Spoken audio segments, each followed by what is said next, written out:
শ্ৰদ্ধাৰ অধ্যক্ষ মহোদয়, অসম বিধানসভা কোকৰাঝাৰত যোৱাটো মাননীয় দেৱব্ৰত শইকীয়া ডাঙৰীয়াই কৈছে যে শিৱসাগৰলৈকেও বিধানসভা যাব লাগে। আমি এটা কথা অনুভৱ কৰিব লাগে যে অসম বিধানসভা কোকৰাঝাৰলৈ যোৱা প্ৰাসংগিকতা আৰু প্ৰয়োজনীয়তা ক'ত আছিল। যদি আমি অসমৰ ৰাজনৈতিক ইতিহাস চাবলৈ যাওঁ, 1968 চনত plain tribal council of Assam PTCৰ উদ্যোগত অসমক ডিভাইড ইন এ ৰেচিঅ 50-50 অসমক ডিভাইড কৰিব লাগে বুলি আন্দোলন আৰম্ভ হৈছিল। আৰু 1968 চনৰে পৰা অসমৰ জনজাতীয় লোকসকলৰ মাজত বিশেষকৈ বড়ো সমাজৰ মাজত অসমৰ মূল খুঁটিৰ পৰা আঁতৰলৈ গৈ এটা নিজস্ব জাতি গঠনৰ প্ৰক্ৰিয়া, আৰ্থ সামাজিক তেওঁলোকৰ বিকাশৰ বাবে, ভাষাৰ বিকাশৰ বাবে আৰু অসমৰ পৰা আঁতৰি গৈ এখন সুকীয়া ৰাজ্য নিৰ্মাণৰ আন্দোলন বা প্ৰৱণতা স্পষ্টকৈ দেখা পোৱা গৈছিল।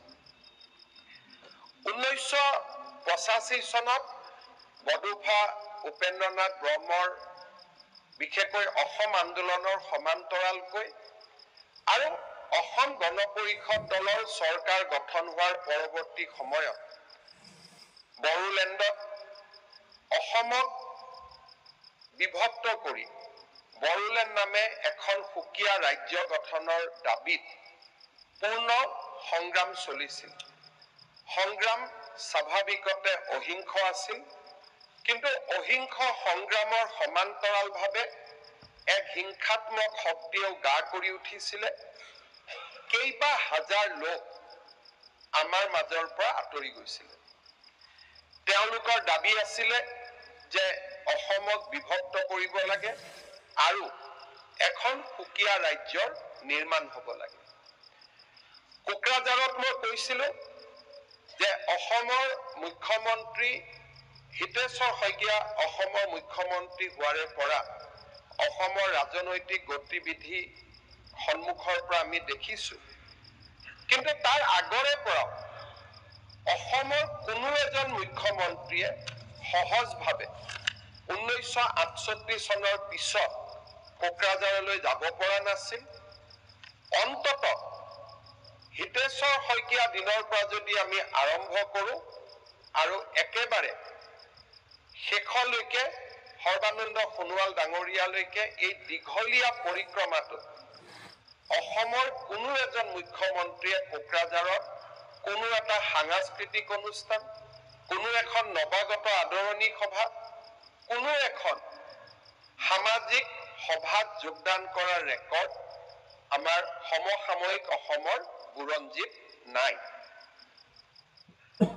2019 চনত যেতিয়া বড়োলেণ্ডৰ একৰ্ড হৈছিলে, তাৰ আগতো দুখন BTC আৰু BSC ৰেকৰ্ড হৈছিলে, কিন্তু বড়োলেণ্ড একৰ্ডৰ সময়ত NDAP, আপচু প্ৰথমবাৰৰ বাবে তেওঁলোকে উল্লেখ কৰিছিলে যে আমাক স্বশাসন দিয়ক, স্বায়ত্ত শাসন দিয়ক, কিন্তু আমি এখন ইউনাইটেড অসমত থাকিম। ফাৰ্ষ্ট টাইমৰ কাৰণে এই কথাটো লিখা হৈছিলে যে without disturbing the geographical integrity of Assam.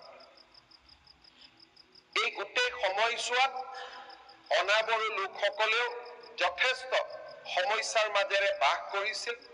কংগ্ৰেছৰ শাসনকালত চেয়াৰমেন আলী ডাঙৰীয়াই আজি ভাষণ দিছে, মই কংগ্ৰেছত আছো নাছে তেখেত মই নাজানো, কিন্তু কংগ্ৰেছৰ শাসনকালতে সংখ্যালঘু লোকসকলৰ আটাইতকৈ যদি নিৰ্মমভাৱে হত্যা কৰা হৈছিল বড়োলেণ্ডত, সেয়া কংগ্ৰেছৰ শাসনকালত আছিল।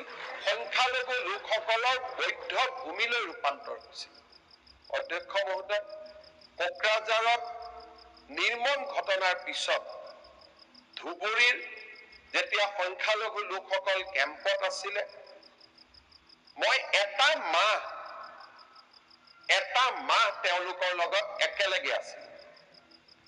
ওদালগুৰিত যেতিয়া সংখ্যালঘু লোকসকলৰ ওপৰত গুলী বৰ্ষণ কৰা হৈছিল, মই স্পটত মোৰ চিকিউৰিটিৰ সৈতে থিয় দি সংখ্যালঘু লোকসকলৰ গাত গুলী নপৰক তাৰ ব্যৱস্থা কৰাৰ বাবে মই প্ৰচেষ্টা কৰিছো।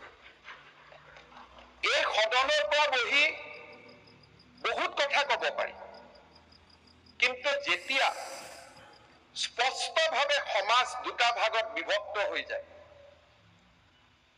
আৰু সেই সময়ত সাহসেৰে গৈ সংখ্যালঘুৰ হৈ থিয় দিয়া সাহস সেইজন মানুহৰে থাকিব পাৰে যিজন মানুহ সনাতন হিন্দু সংস্কৃতিত ডাঙৰ হৈছে। কি কোনেও নোৱাৰে। মই ক'লো নহয়, মই ভোট লাগে আপোনালোকক। এতিয়া কাৰো ভোট নালাগে। এইবাৰ আহিছে 26 আহিছে, আপোনাৰ কথা বদলিছে।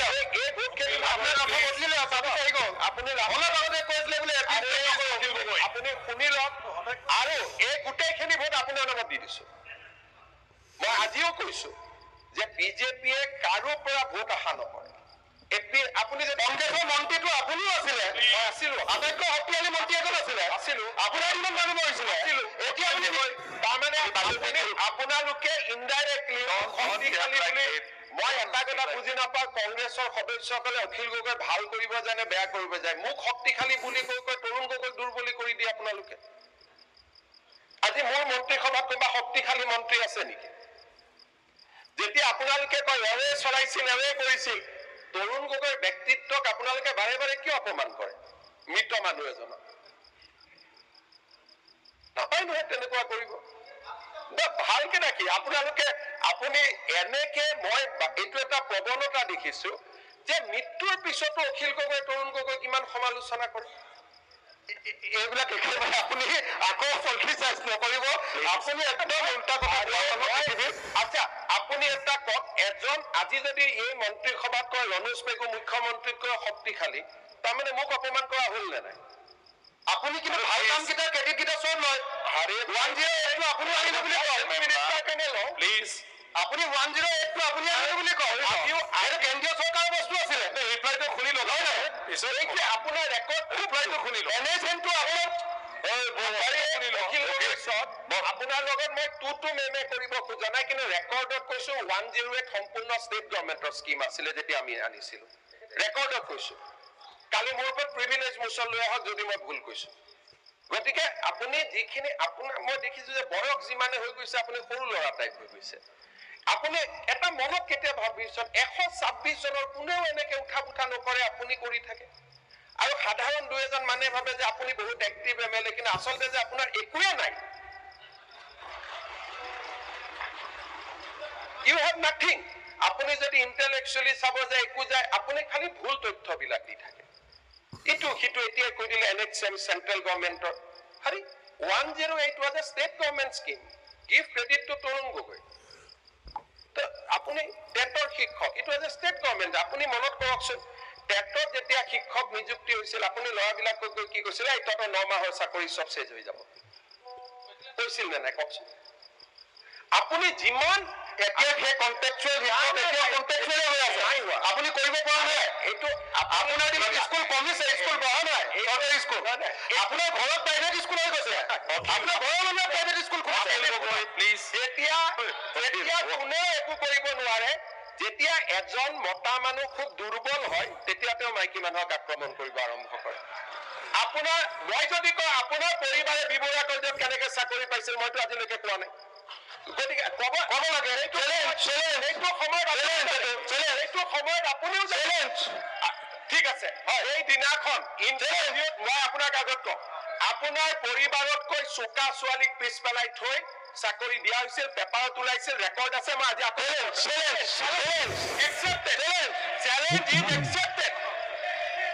আন্দোলনকাৰী চেণ্ডেল পিন্ধা আন্দোলনকাৰী মানুহ এজনে যেতিয়া চানমাৰীত মাটি কিনে, সেই প্ৰশ্নৰ উত্তৰ কোনে দিব? আপোনাতকে বেছি দৰমহা পায় কৈছো। আপোনাতকে মোৰ পলিটিক্সৰ যিমান অসমত হৈছে, অসমত কোনো মানুহ হোৱা নাই। আপুনি যিমানে মোক গালি পাৰিব, শুনক অখিল গগৈ ডাঙৰীয়া, এইটো ভগৱানে বিচাৰ কৰিব। বিপ্লৱ শৰ্মা কমিটিত মোৰ নাম নাই, আপোনাৰ নাম আছে। মাননীয় অধ্যক্ষ মহোদয়, মই লিষ্টখন আপুনি APSC লিষ্টখন আপুনি দিয়ে।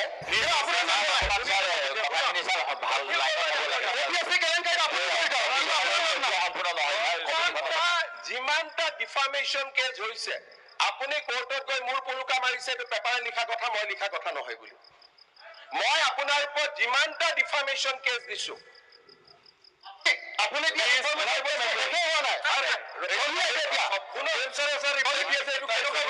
মাননীয় অধ্যক্ষ মহোদয়, অধ্যক্ষ মহোদয়, আপোনাৰ ওপৰত মই যিমানটা ডিফামেশ্যন কেছ দিছো, আপোনাৰ উকিলে গৈ কোৰ্টত কৈ এইকেইটা মই কোৱা নাই বুলি অন ৰেকৰ্ডৰ পৰা কৈছো। হাউচ কমিটি এখন গঠন কৰি দিয়ক, কমিটিখনে পৰীক্ষা কৰি লওক। মই কলো আপোনাৰ সাহসে নাই কোৰ্টত গৈ কথা কোৱা। আপুনি সাহসে ডকুমেণ্টখিনি দি দিয়ক কোৰ্টত। মই কৈছিলো কি ডকুমেণ্টখিনি কোৰ্টত দি দিয়ক। মই কোৰ্টত মই কি ক'ব, আপুনি আলোচনাই কৰিব নোৱাৰে। আপুনি লেজিছলেটৰ। মাননীয় অধ্যক্ষ মহোদয়, যোৱাকালি মই এটা কথা কৈছো, হাউচখনক আপুনি যদি পৰিচালনা কৰিব লাগে, এই এজন মানুহৰ লগত যদি মই এনেকে কথা পাতি থাকিব লাগে, বাকী হাউচৰ কি অধিকাৰ নাই নেকি? বাকী মেম্বাৰ্ছৰ অধিকাৰ নাই নেকি? ইমান নিজক কিয় ডিগ্ৰেড কৰে?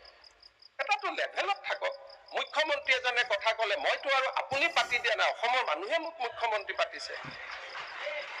আজিও আপুনি যিমান শিৱসাগৰ জিকে, জালুকবাৰীত মই তাতকৈ বহুত হাজাৰ ভোটত জিকি আহোঁ।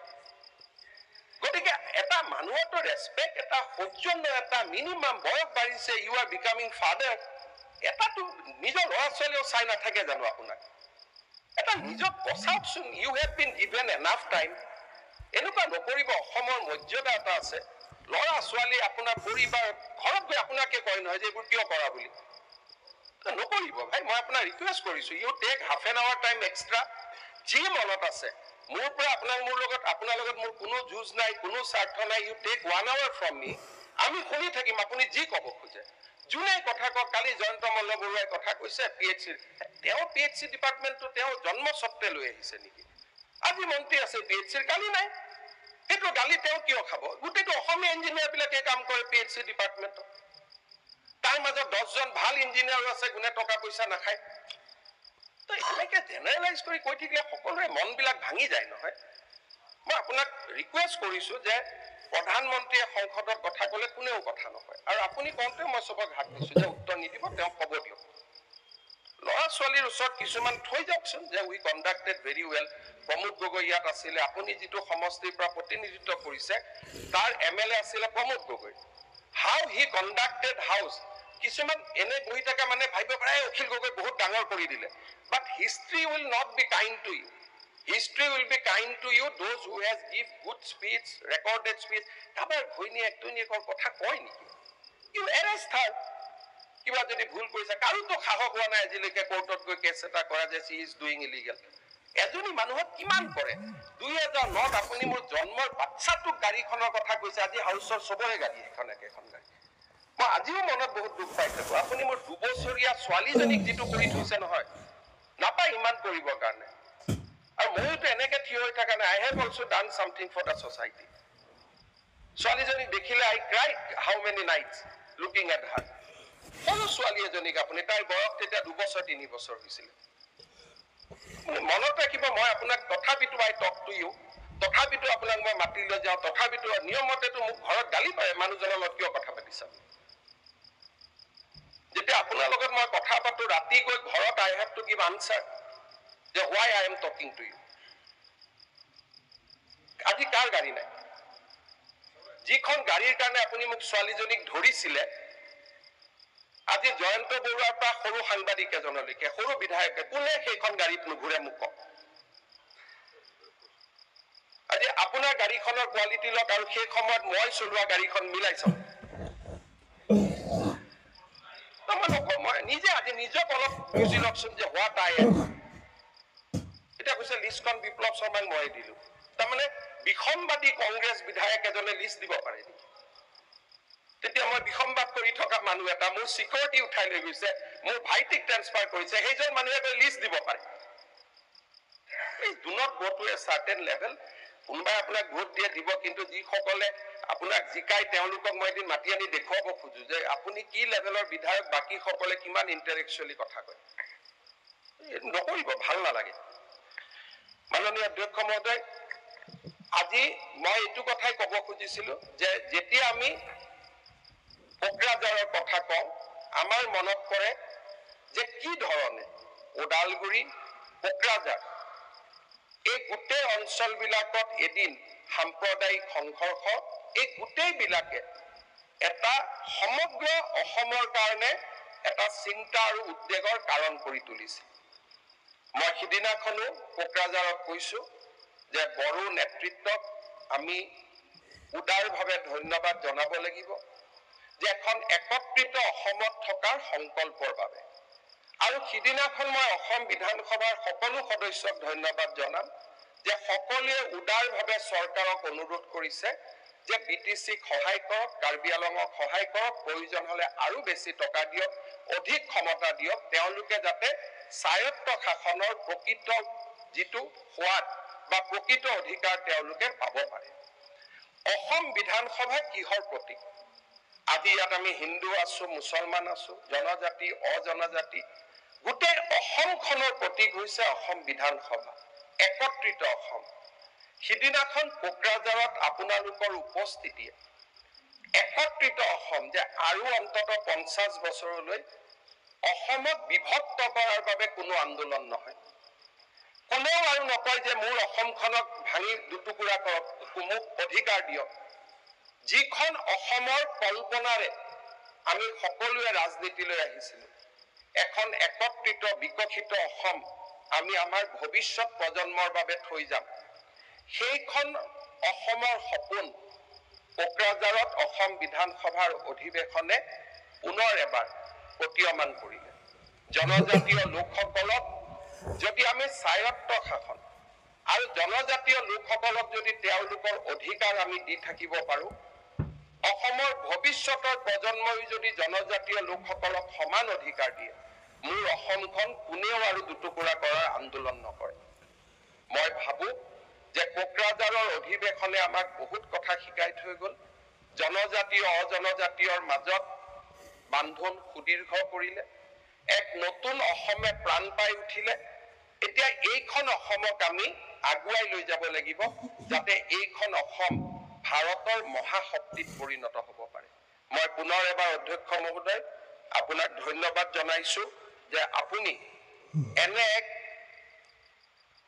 ঐতিহাসিক কৰ্মযজ্ঞ সমাপন কৰিবলৈ আমাক সকলোকে সুবিধা দিলে।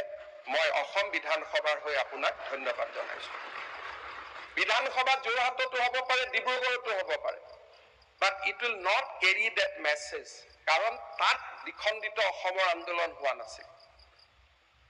য'ত সমস্যা আছিল তাত আমি গৈ সমাধান কৰাৰ চেষ্টা কৰিলো, আৰু আমি সকলোৱে এক আশাৰে কলো যে BTCক আৰু অধিকাৰ দিয়ক, কাৰ্বি আংলঙক অধিকাৰ দিয়ক, ডিমা হাছাওক অধিকাৰ দিয়ক, আৰু আপোনালোকৰ প্ৰত্যেকটো speech has included in the official domain, official records. ভৱিষ্যতে যেতিয়া কোনোবাই বড়োলেণ্ডৰ সম্পৰ্কত কথা কব, আমি সকলোৱে ক'ব পাৰিম যে বিধায়কসকলে কিন্তু সদায় আমি বড়োলেণ্ডক শাসন আৰু দিয়াৰ সপক্ষে আমি কৈছিলো, আমি কেতিয়াও তাৰ বিৰোধিতা কৰা নাছিলো। সো একত্ৰিত অসমৰ সোণোৱালী সপোন আজি অসমৰ মই মুখ্যমন্ত্ৰী হৈ থকাৰ কালত এনে এক ঐতিহাসিক পৰিঘটনা সংঘটিত হল। অসমৰ মুখ্যমন্ত্ৰী হিচাপে মই ভাবো সেই দিনটো আছিল মোৰ জীৱনৰ আটাইতকৈ সফলতম দিন। তাৰ আগতে মই কোকৰাঝাৰতো কৈছিলো, আমি বহুতে কোকৰাঝাৰত যোৱাই নাছিলো বহু দিন ধৰি, মানসিকভাৱে আমি চাপত আছিলো। আজি সকলোৱে দেখা পালে যে কি ধৰণে কোকৰাঝাৰবাসী ৰাইজে আমাক আদৰি ললে। অধ্যক্ষ মহোদয়, যোৱা বছৰটোৰ পৰিঘটনা অসমৰ ৰাজ্যপাল মহোদয়ে আমাৰ সন্মুখলৈ লৈ আহিছে। মই নাজানো যে এটা জীৱন কালত মানুহে কিমান আশা কৰিব পাৰে। অখিল গগৈ ডাঙৰীয়া, দেৱব্ৰত শইকীয়া ডাঙৰীয়া সকলো এনে এক ঐতিহাসিক স্থানৰ পৰা আহিছে যি স্থানত অসমৰ 600 বছৰৰ সোণোৱালী ইতিহাস ৰচনা হৈছিল। আহোম স্বৰ্গদেউসকলে এখন একত্ৰিত অসমৰ সোণোৱালী অসমৰ কল্পনাৰে আমাৰ সমাজখনক আগুৱাই লৈ যাবলৈ প্ৰচেষ্টা কৰিছিল। চৰাইদেউ মৈদামৰ স্বীকৃতি সকলো কথাতে মোদী ডাঙৰীয়াক আমি বহু ধৰণে তেওঁৰ ৰাজনীতিক আমি বিভিন্ন ধৰণে আমি কথা ক'ব পাৰো। চৰাইদেউ মৈদামৰ যেতিয়া তেওঁৰ ওচৰলৈ ফাইল গৈছিল, these are all records, anybody can call those files, তেওঁৰ ওচৰলৈকে গৈছিল বাৰাণসীৰ পাৰ্শ্বনাথ মন্দিৰ আৰু শিৱসাগৰৰ চৰাইদেউ মৈদাম। কেশৱ মহন্ত ডাঙৰীয়াই ভাল কৰি জানে। যেতিয়া মই প্ৰধানমন্ত্ৰী ডাঙৰীয়াক সাক্ষাৎ কৰি কৈছিলো যে ছাৰ মোৰ ৰিকুৱেষ্ট কৰিব ভাল লগা নাই, কাৰণ এটা বাৰাণসীৰ আৰু এটা অসমৰ, প্ৰধানমন্ত্ৰী ডাঙৰীয়াই মোক কৈছিলে যে মই অসমতো পঠাই দিম। ইমান ডাঙৰ যে নিজৰ সমষ্টিৰ এটা স্মৃতি আৰু অসমৰ চৰাইদেউ জিলাৰ এটা স্মৃতি, এটা মাত্ৰ নমিনেশ্যন দিব যাব পাৰে ইউনেস্কোত। দুটা নমিনেশ্যন, এখন দেশৰ পৰা দুটা নমিনেশ্যন যাব নোৱাৰে। মোৰ আগত অসমত বহু কেইজন মুখ্যমন্ত্ৰী আছিল, বহু কেইজন শক্তিশালী ৰাজনেতা আছিলে, আৰু 1947 চনৰ পৰা চৰাইদেউ মৈদাম আজি 300-400 বছৰৰ পুৰণা ইতিহাস। কল্পনাও কৰিব পৰা নাছিলে, কিন্তু যোৱা বছৰটো অসমৰ বাবে এক যুগমীয়া বৰ্ষ আছিলে, য'ত আমি চৰাইদেউ মৈদামক বিশ্ব ঐতিহ্যলৈকে আগবঢ়াই লৈ যাব পাৰিম। আজি আমি সুধিছো অসমৰ বিকাশ ক'ত? মই নাজানো বিকাশৰ পৰিভাষা কি। যদি বিকাশৰ পৰিভাষা চৰাইদেউ মৈদাম নহয়, তেতিয়াহ'লে আন কি পৰিভাষাক আমি, যদি বিকাশৰ পৰিভাষা লাচিত নহয়, আন কোন পৰিভাষাৰ কথা আমি ক'ব বিচাৰো? আজি চৰাইদেউ মৈদামৰ স্বীকৃতি আমাৰ জাতিসত্তালৈ এক ভাবিব নোৱাৰা কৃতিত্ব কঢ়িয়াই আনিলে। তাৰ ইমিডিয়েট ৰিজাল্ট কি? নিউয়ৰ্ক টাইমছৰ দৰে বাতৰি কাকতে, অসম বিধানসভাত দ্বিমত থাকিব পাৰে, কিন্তু নিউয়ৰ্ক টাইমছৰ দৰে বাতৰি কাকতে কৈছে যে এইবাৰ পৃথিৱীত 52খন জেগা যদি যাব খোজে, তাৰ 4ৰ্থখন জেগাই হৈছে অসম। কেতিয়াবা আমি ৰাজনীতিৰ চশমা পিন্ধি থাকো, আমি দেখা নাপাওঁ, কিন্তু আজি চৰাইদেউ মৈদামৰ ঐতিহাসিক স্বীকৃতি আমাৰ সকলোলৈ, অসম মাতৃলৈ এক অভিনৱ কৃতিত্ব কঢ়িয়াই আনিলে। অসমৰ ৰাজ্যপাল মহোদয়ে তেওঁৰ ভাষণত এই বিষয়ে উল্লেখ কৰিছে, আমি তেখেতক ধন্যবাদ দিছো। অধ্যক্ষ মহোদয়, আমাৰ অসমৰ ইতিহাস এক জৰ্জৰিত ইতিহাস। আজি সন্মানীয় বিধায়ক অখিল গগৈ ডাঙৰীয়াই পাৰ কেপিটা ইনকামৰ কথা কৈছে, তেখেতে কংগ্ৰেছক সমালোচনা কৰিছে। মোৰ একো আপত্তি নাই, কাৰণ 3টা বছৰে 72টা বছৰৰ ইতিহাস মুচিব নোৱাৰে। মই 75 বছৰৰ মুখ্যমন্ত্ৰী নহয়, মই 3 বছৰৰ মুখ্যমন্ত্ৰী। আজি যদি পাৰ কেপিটাত অসম পিছ পৰি আছে, আমি কংগ্ৰেছ দলক সুধিম যে আপোনালোকে আমাক কিয় পিছ পেলাই থৈ গ'ল। স্বাধীনতাৰ আৰম্ভণিতে যিখন ৰাজ্য ভাৰতবৰ্ষতকৈও আগত আছিল, সেই ৰাজ্যখনৰ ওপৰত বাৰে বাৰে অসমীয়াৰ ওপৰত আক্ৰমণ কোনে চলালে? ক্ষত বিক্ষত কোনে কৰিল? সেই ক্ষত বিক্ষত কৰাৰ আজি মলম কোনে দিব? এখনেই অসম। অসমীয়া ভাষা বঙালীৰ পৰা জন্ম হৈছে নে বঙালীৰ পৰা অসমীয়া ভাষা জন্ম হৈছে? এক বিতৰ্কই অসমৰ ভিতৰতে বৰাকক ব্ৰহ্মপুত্ৰৰ পৰা আঁতৰাই লৈ গ'ল, আৰু মানসিকভাৱে বৰাক আৰু ব্ৰহ্মপুত্ৰৰ মাজত দূৰত্ব বাঢ়ি বাঢ়ি গৈ থাকে। মিছবাহুল ইছলাম লস্কৰ ডাঙৰীয়াই ৰাস্তাৰ দূৰত্বৰ কথা কৈছে। ৰাস্তা দি কলৈকে আহিব? এইখন ব্ৰহ্মপুত্ৰলৈ আহিব, য'ত বৰাকৰ ৰাইজৰ সন্মান নাই। আৰু মই ব্ৰহ্মপুত্ৰ ৰাইজ এইখনে বৰাকলৈকে যাম, য'ত ব্ৰহ্মপুত্ৰ ৰাইজৰ সন্মান নাই। ক'ব খুজিছো, আজিও মাতৃভাষাৰ দাবীত বৰাক উপত্যকাত হৈ যোৱা প্ৰতিটো আন্দোলনে, অসমৰ ৰাজ্য ভাষাৰ দাবীৰ প্ৰতিটো আন্দোলনে বৰাক আৰু ব্ৰহ্মপুত্ৰৰ মাজত একেবাৰে সম্পৰ্কৰ তাঁৰডাল ভাঙি পেলাইছিলে, ছিঙি পেলাইছিলে। আজিও সেই তাঁৰডাল আমি লাহে লাহে জোৰা লগাব চেষ্টা কৰিছো। প্ৰধানমন্ত্ৰী নৰেন্দ্ৰ মোদী ডাঙৰীয়াই সিদ্ধান্ত ললে যে অসমীয়া ভাষাও 1500 বছৰৰ পুৰণি আৰু বঙালী ভাষাও 1500 বছৰৰ পুৰণি। অসমীয়াৰ পৰা বঙালী হৈছে, বঙালীৰ পৰা অসমীয়া হৈছে। That debate is over. এই ডিবেট বিলাক যদি নাথাকিলেহেঁতেন পাৰ কেপিটাত আমি বহুত আগত থাকিলোহেঁতেন। পাৰ কেপিটা মানে ইনকাম টেক্সৰ হিচাপ নহয়, তাৰো মই ফিলচফি কম। আজি বৰাক আৰু ব্ৰহ্মপুত্ৰৰ মাজত প্ৰথমবাৰৰ বাবে এনে এক সম্পৰ্ক স্থাপন হল। মই জীৱনকালত মই কেতিয়াও ভাবা নাছিলো যে কাছাৰৰ জিলা উপায়ুক্তৰ কাৰ্যালয়ত লাচিত বৰফুকনৰ প্ৰতিমূৰ্তি নিৰ্মাণ হ'ব পাৰে। ৭৫ বছৰে হোৱা নাছিল।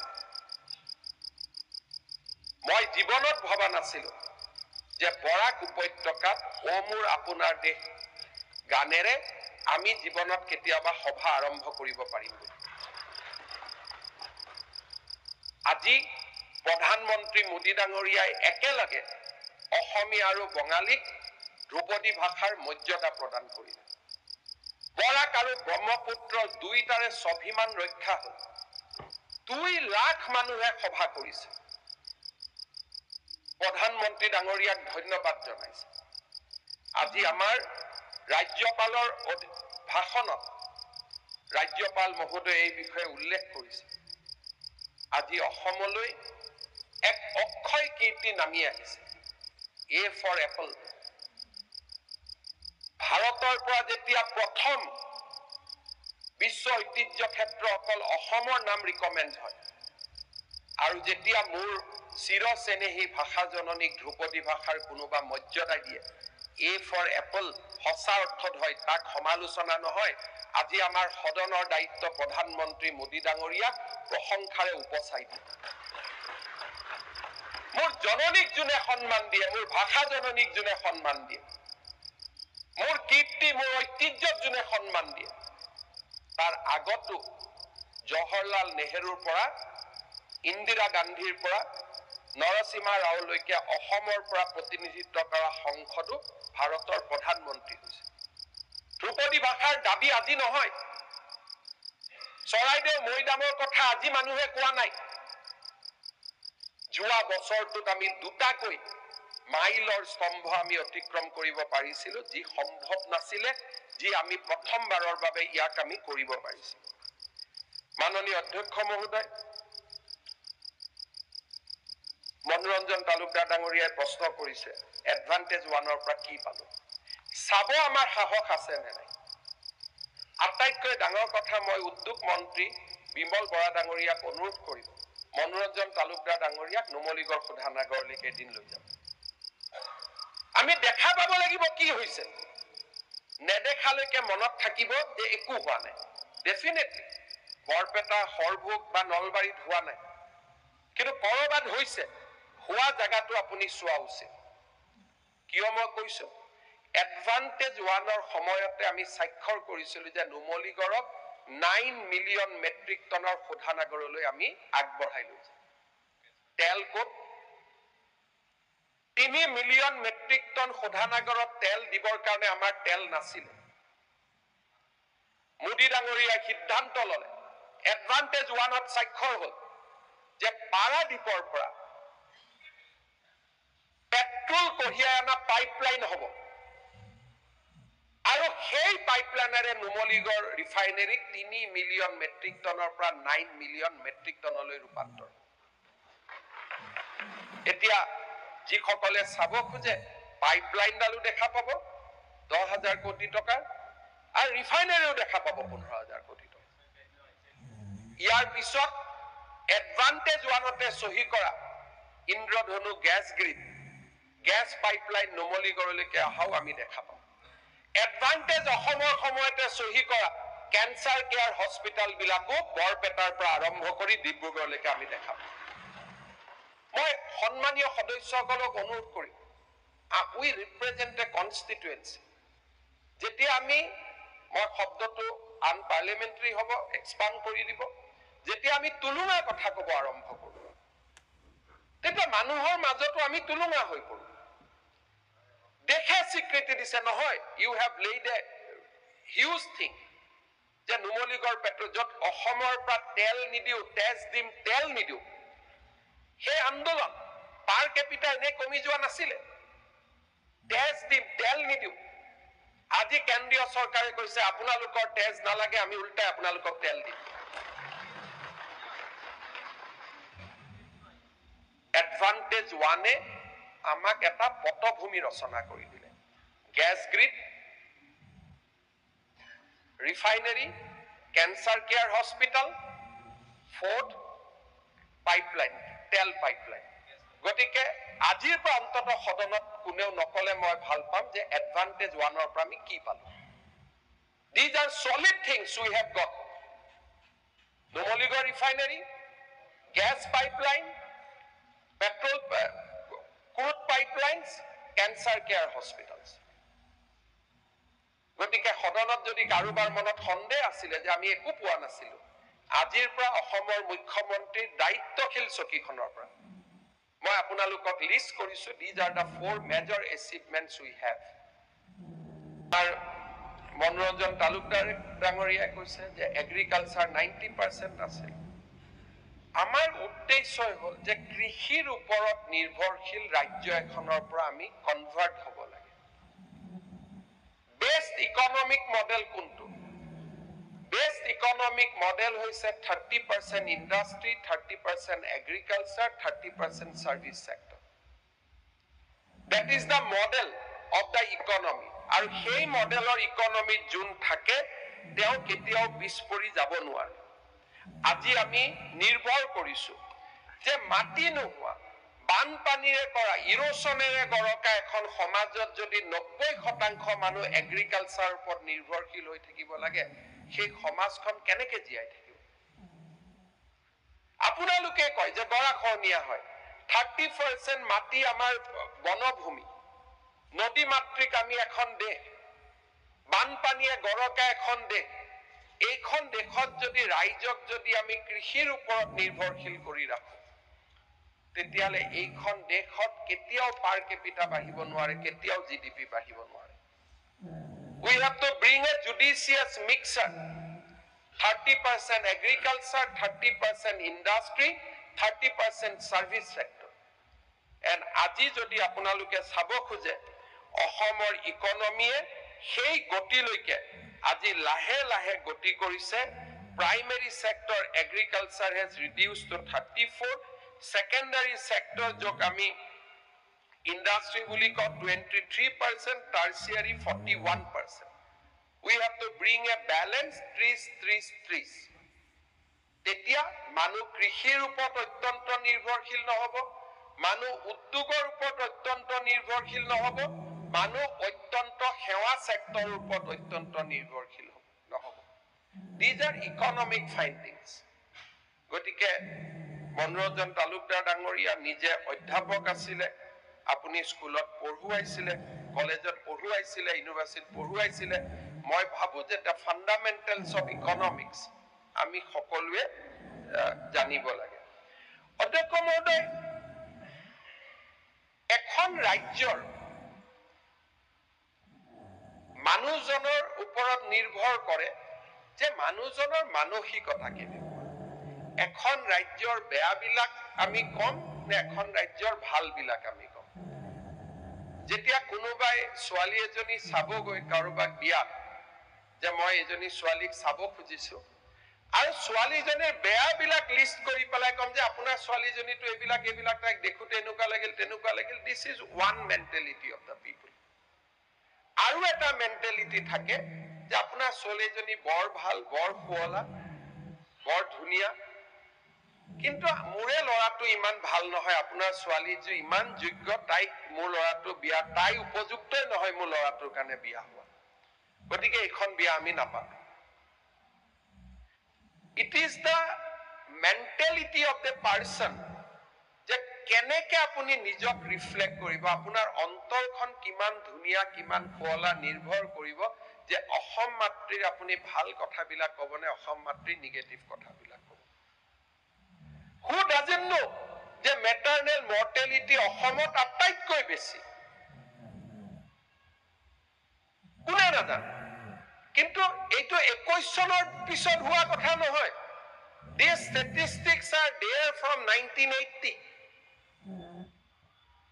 1980 চনৰ পৰাই মেটাৰনেল মৰ্টেলিটিত আমি সৰ্বনিম্ন আৰু তাৰো আগৰ পৰা। আপুনি আমাক একিউজ কৰিব পাৰে যদি কিবা আমি অসমক অৱনতিলৈকে লৈ গৈছো। যদি মোৰ দিনত এটাও ইণ্ডিকেটৰ কম হৈছে, ইউ কেন একিউজ মি। কিন্তু আজিৰ সদনত বহি বিমলা প্ৰসাদ চলিহা, শৰৎ সিংহ, গোলাপ বৰবৰাক সমালোচনা কৰাৰ কিবা যুক্তি আছে জানো? ইণ্ডিকেটৰ ফল কাৰ দিনত কৰিছিল? ইণ্ডিকেটৰ ফল হিমন্ত বিশ্ব শৰ্মাৰ দিনত কৰা নাই। 2008 চনত যেতিয়া মই স্বাস্থ্য মন্ত্ৰী আছিলো, maternal mortality was 480. Today it has come down to 160. তাৰমানে কিমান মানুহৰ জীৱন ৰক্ষা হ'ল ইয়াৰ ভিতৰত। Infant mortality has come down from 58% to 40%. So, বিকাশৰ গতিটোক চাব লাগিব। আৰু আমি পিছত এই কাৰণে থাকিব লাগিব, আমি আগবাঢ়ি গৈছো বুলি বেলেগ ৰাজ্য এখনেতো নিজৰ শক্তিটোতো কম কৰি নিদিয়ে যে আমি অসমে আগবাঢ়িব, গতিকে বিহাৰে কাম কৰাটো বন্ধ কৰি নিদিয়ে, বেংগলে কাম কৰাটো বন্ধ কৰি নিদিয়ে। ইনক্ৰিমেণ্টেল গেইন আমি যিমান কৰিম তেওঁলোকেও সিমানে গেইন কৰিব।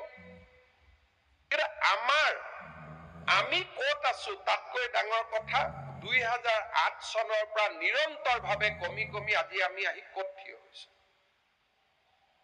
কোভিডৰ সময়ত অসমৰ হেল্থ সকলোৱে ভূয়সী প্ৰশংসা কৰিলে। আজি আমি কৈছো যে নহয়, পাৰ কেপিটা ইনকামৰ কথা কোৱা হৈছে।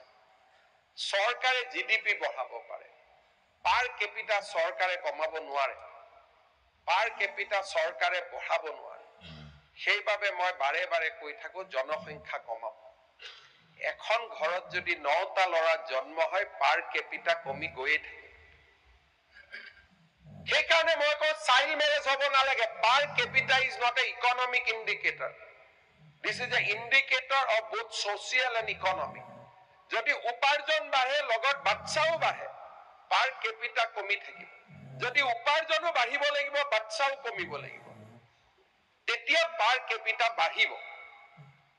মই ভাবো যে শিশু চাইল্ড মেৰেজৰ এগেইনষ্টত যোৱা 3টা বছৰ যি আমি পদক্ষেপ লৈছো, আফটাৰ 10 years, সূচাংক এবছৰত নবদলে।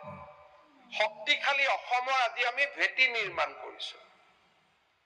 আজি আমি মুখ্যমন্ত্ৰীৰ উদ্যমিতা দিছো, কৈছো 3টাতকৈ বেছি বাচ্চা হলে আমি নিদিওঁ। কিয়? মই মানুহৰ ওচৰত এটা মেছেজ দিব খুজিছো যে পপুলেশ্যন কণ্ট্ৰল কৰক।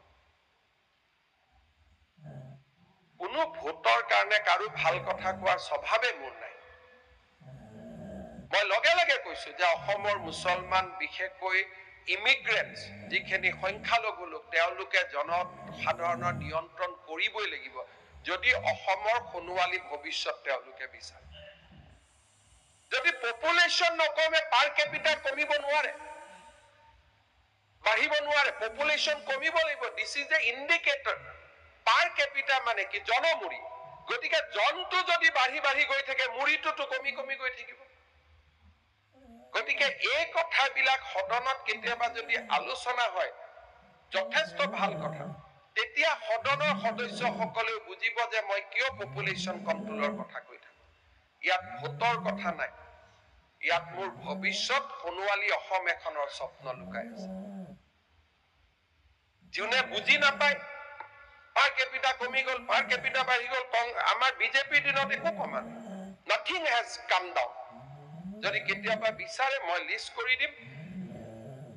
সৰু এটা উদাহৰণ দিছো, হিউমেন কেপিটেলত সাষ্টেইনেবল যেতিয়া আমাৰ ডেভেলপমেণ্ট গ'ল আছিলে, তেতিয়া অসমৰ ৰেংক আছিলে 2018 চনত 28 নম্বৰ।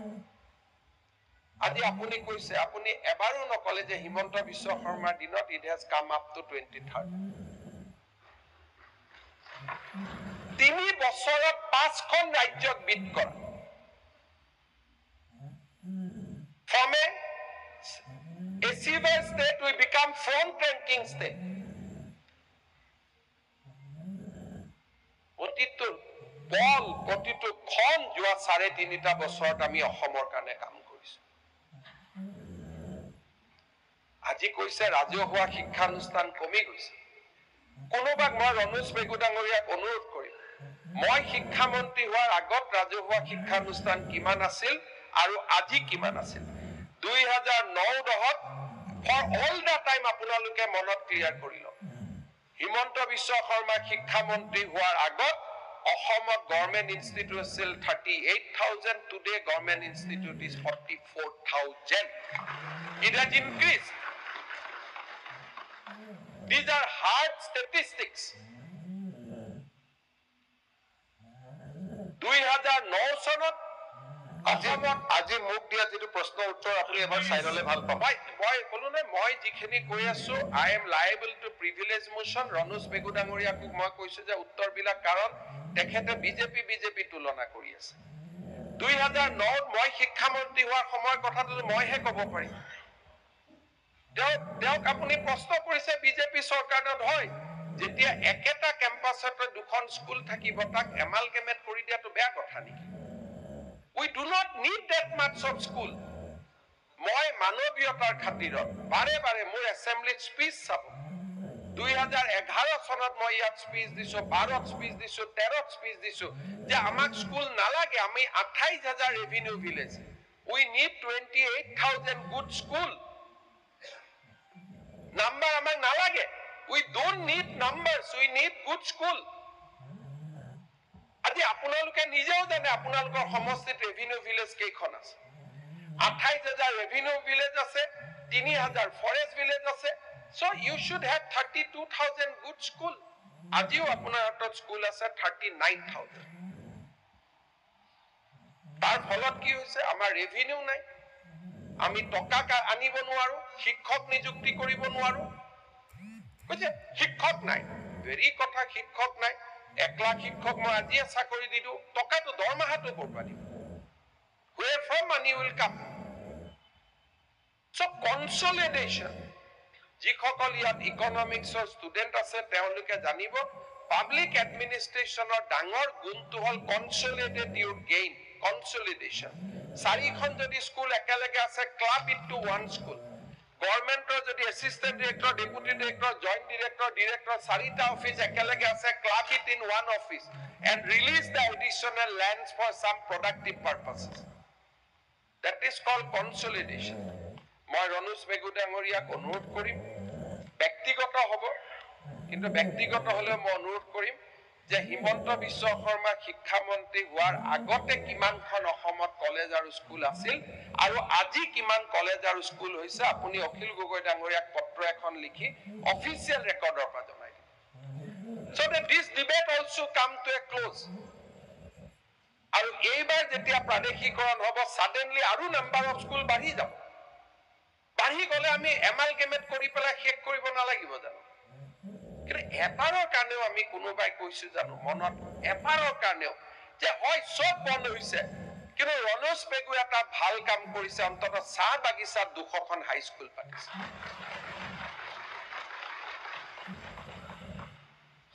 বিৰোধী প্ৰমোদ গগৈ ডাঙৰীয়া যেতিয়া বিধায়ক আছিল তেওঁ মই স্পিচ পঢ়িছিল মই শিৱসাগৰৰ বিধায়কৰে কৈছিল he used to praise government for good things চাহ বাগিচা লৰা ছোৱালীক স্বাধীনতাৰ ৭৫ বছৰলৈকে হাই স্কুল শিক্ষাৰ পৰা আমি বঞ্চিত কৰি ৰাখিছিল আজি সকলোৱে আমাক সমালোচনা কৰক চেয়াৰমান আলী ডাঙৰীয়া এটা কথা ইন্টাৰফেয়াৰ কৰিছে চাহ বাগিচাত যেনেকৈ হাই স্কুল দিছে আমাৰ চহৰাঞ্চলত বহু জায়গাত হাই স্কুল যায় তেওঁলোকে ক্লাছ 6 পাছ কৰাৰ পিছতে পঢ়া বন্ধ মই তাৰ উত্তৰ দিম যদি স্বাধীনতাৰ ৭৫ বছৰলৈকে অসমৰ আটাইতকৈ প্ৰাচীন উদ্যোগটো কপালৰ ঘাম মাটিত পেলাই কাম কৰা মানুহখিনিৰ কাৰণে আমি এখন হাইস্কুল স্থাপন কৰিব পৰা নাছিলো। আজি এইখন চৰকাৰে তাতকৈ 280খন হাইস্কুল যদি আমি পাতিব খোজো, don't we deserve credits? আজি যি অসমীয়া স্কুলবিলাকক সমালোচনা কৰিছিল, সেই অসমীয়া স্কুলবিলাকত যদি 8 কোটি টকাকৈ দি আমি হাইস্কুলৰ বিল্ডিং বনাব সাহস কৰো, do not we get some credits? আজি অসমত আটাইবোৰ মহাবিদ্যালয় নাকৰ ক্ৰেডিটেড হল। Don't we deserve some credits? আমি একোৱে ক্ৰেডিট আশা নকৰো। যোৱা পৰহি দিনাখন 7,000 কন্ট্ৰেকচুৱেল শিক্ষকক একেলগে ৰেগুলাৰাইজ কৰা হ'ল। Don't we get some credits? আজি টেটৰ শিক্ষকসকলক যাক কৈছিল তোমালোক 11 মাহৰ ল'ৰা ছোৱালী, যাক অপমান কৰা হৈছিল, তেওঁলোকে আজি বনাফাইডি গভৰ্ণমেণ্ট চাকৰি 45,000 TET student has became regular teachers. আৰু বাকী যিকেইজনে অহা নাই নিজে নাহো বুলি কৈছে, আমি নানো বুলি কোৱা নাই। Don't we get some credits? আমি কতোৱে ক্ৰেডিট আশা